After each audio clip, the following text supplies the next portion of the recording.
Alessandra was locked away by her own father.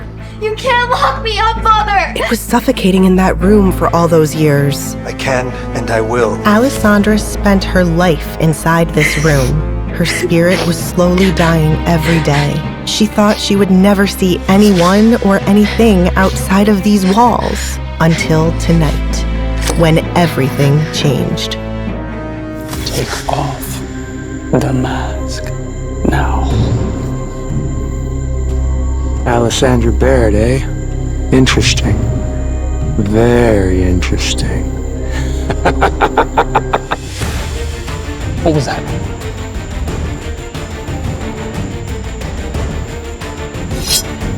Did your father put you up to this? My father has no idea that I'm out here speaking to you, Duke Edgar. No one was supposed to see me pass by. No one is supposed to see me, ever. Alessandra replied with the honest truth. Not many people had ever seen Alessandra since the Baron kept her out of sight. Alessandra wasn't of any use to him, thanks to the mask she wore and the rumors surrounding her. I do what I must to survive. But if you're not interested in doing a contract with me, then I shall leave you be. When Edgar did not respond, she took another step, thinking the man did not want any plans in what she was offering him. But then, he surprised her. Meet me in my residence tomorrow. We will discuss further details there, and then I will give you my answer. Really? Alessandra was surprised he was actually contemplating her offer, but was even more surprised Edgar wanted her to meet him at his residence. I never leave here. I gathered that much from all of your sneaking around this place. Think of it as a test. I want to see how determined you are. I've spent far too much time at your home, but hopefully I'll see you again soon. Edgar turned on his heel to go back inside to find her father. Alessandra began to panic as she thought of how she would meet with the Duke tomorrow. Was he really taking her seriously? What if this was all a joke and a crowd awaited her tomorrow only to laugh at her?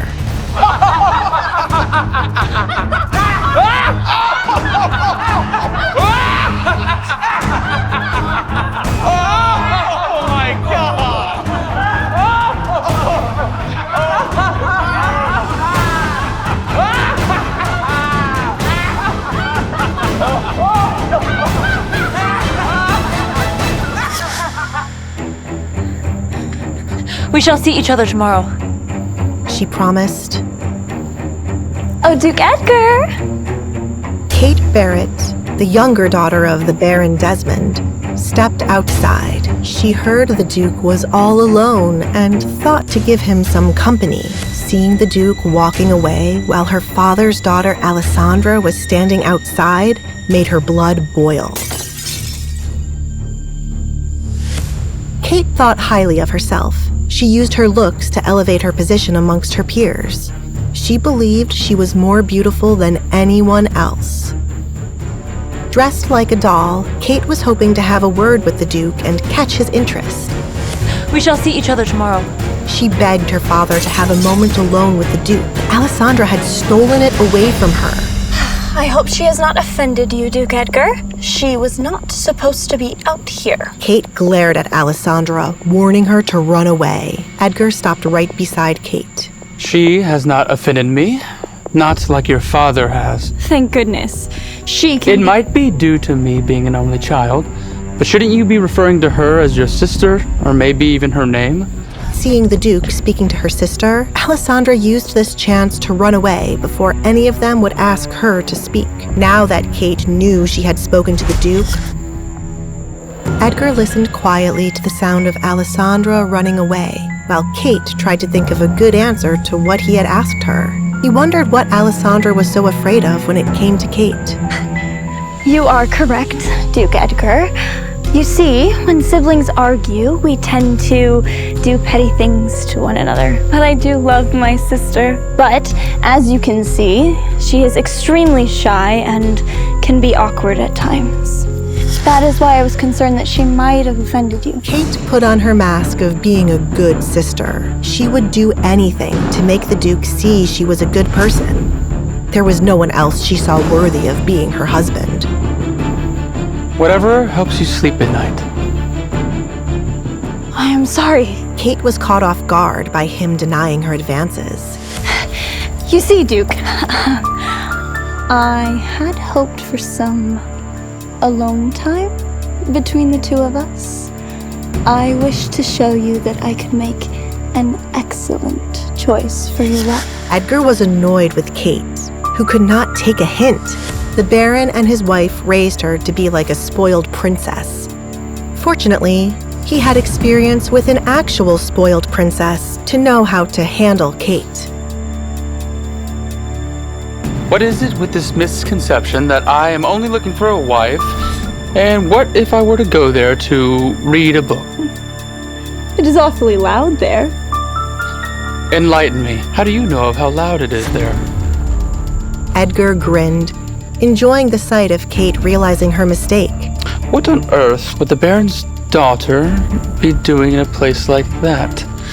Except for listening to gossip of what others do there. No, you are misunderstanding. Kate tried to clear it up right away. She had never visited such a place. Understand this, Kate. What you are doing now will never entice me. Besides, I've already received a better offer. My lord! There are plenty of other suitors to come and rescue you, princess.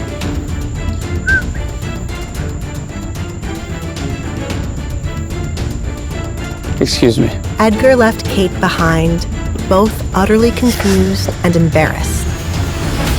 No, go away! Nobody humiliates me like that. No one! Alessandra couldn't believe she had been so brazen. You got God. Alessandra muttered, leaning up against a tree now that she was finally far out of sight from Kate and the Duke. Alessandra knew the affection Kate held for the Duke and should have known Kate would have come looking for him. Alessandra hoped Kate heard nothing of what she spoke about with the Duke. What about a contract? A contract marriage. Kate was evil enough to spread what she heard about the contract to all of society. Please don't let that be the case. Alessandra wished she could have stayed to hear what the Duke and Kate were talking about. She had to consider the fact that Edgar could tell on her at any moment. From what she had heard about him, he didn't seem like a man to joke around and make a fool of someone. He would not have invited her to his home if he was not serious about this. Alessandra could only hope she was right. She pushed any negative thoughts away. She would worry about everything else tomorrow, but as of right now, she was insanely hungry. Her food had not been delivered, and by this time, she did not expect to receive it. This was either Kate's or her stepmother's doing. Alessandra took a look behind her to make sure she wasn't followed this far. What she heard when she walked into the kitchen was nothing but chaos. Servers running all around, trying to get the food out to the guests. She called for the cook.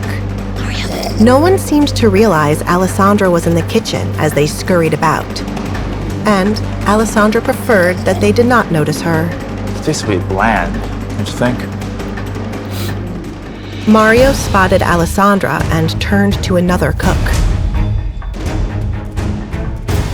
Cover for me. The last thing Mario wanted was for Katrina or Baron Desmond to see Alessandra here. Follow me.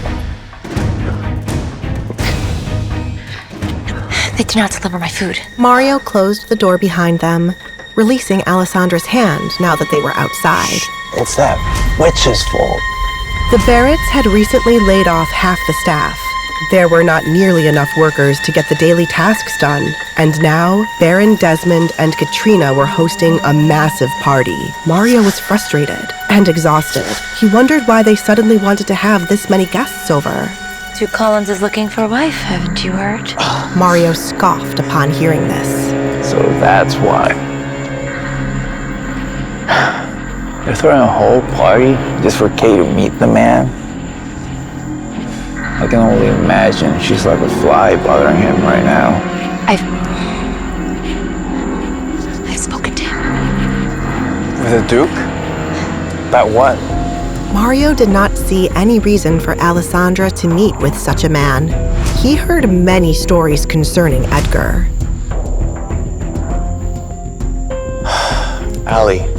Ali, there are many bad stories about him. Well, there are many stories about me and my mask. Do you believe those? She asked, although she knew the answer. She was in no position to listen to rumors about others when the ones about herself were false. Mario went silent as he had most definitely heard what people said about Alessandra. Her mother put a hex on the girl. Anyone who gazes upon her face, die. He had never seen her face, but he didn't believe it could possibly cause death. Of course, I don't believe the stories, Ali. Well, then I shall give the Duke a chance. I cannot tell you what I spoke to him about, but I'm hoping for some good news. Is this concerning your escape plan? I do hope the Duke helps you get far away from here. It's a shame you can't go on your own, but with all the girls disappearing... I hope they find the culprit and that the girls are still alive. I overheard your father claiming to know something about it when I delivered him coffee. I was hired as a cook, but they have laid off so many people that I am now a maid. It would be nice to be paid for the extra work. Mario, when I get out of here, you should come with me. You've always been so kind to me. I wish to return the favor. That is so nice of you, but I still owe the Baron from the money that I borrowed. It's gonna take me at least a year to pay it off. But then I will find you. You're the only Baron I can stand. I don't know what went wrong with the others. If not for Alessandra, he would have thought the entire family was unbearable. Mario, I have a favor to ask. Well, two. I am not close with the coachman, but you are. Will you speak to him about taking me somewhere tomorrow without telling my family about it? Mario was floored by Alessandra's audacious request. Help her meet the Duke? The risks were immense. Dare he agree? Even if he does, Alessandra faces the daunting task of slipping past her father's suffocating vigilance. A clandestine meeting awaits at the Duke's imposing estate, filled with unknown possibilities and potential dangers. But looming over everything is the shadow of her ruthless family, determined to stop her. Can Alessandra possibly succeed against such odds? Hey, I'm Alessandra. If you're wondering what happens next, download the Pocket FM app now and listen to the exciting episodes of The Duke's Masked Bride.